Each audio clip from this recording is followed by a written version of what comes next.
ഹിമാചൽ പ്രദേശിൽ തുടരുന്ന രാഷ്ട്രീയ അനിശ്ചിതത്വം ഇപ്പോൾ കോടതിയിലെത്തിയിരിക്കുകയാണ്. നിയമസഭാ സ്പീക്കർ കുൽദീപ് പതാനിയ 6 MLA-മാരെ അയോഗ്യനാക്കിയതിന് പിന്നാലെ സ്പീക്കറുടെ തീരുമാനത്തിനെതിരെ വിമത അംഗങ്ങൾ സുപ്രീം കോടതിയിൽ ഹർജി നൽകിയിരിക്കുകയാണ്.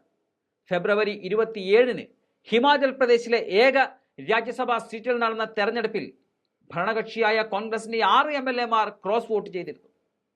ഇതിനു പിന്നാലെ നിയമസഭാ സ്പീക്കർ ആ MLA-മാരെ അയോഗ്യരാക്കി.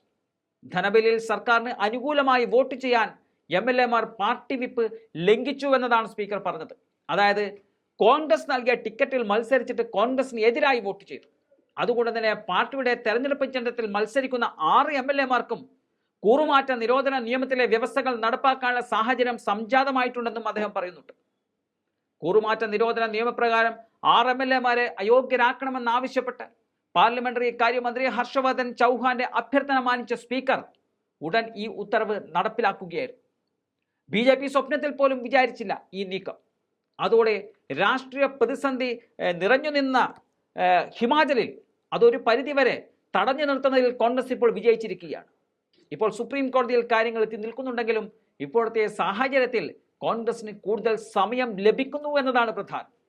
MLA-മാർക്ക് വഴങ്ങാതെ ധീരമായി തീരുമാനമെടുത്ത ഹൈക്കമാൻഡ് ഇപ്പോൾ അഭിനന്ദന പ്രവാഹവുമുണ്ട്.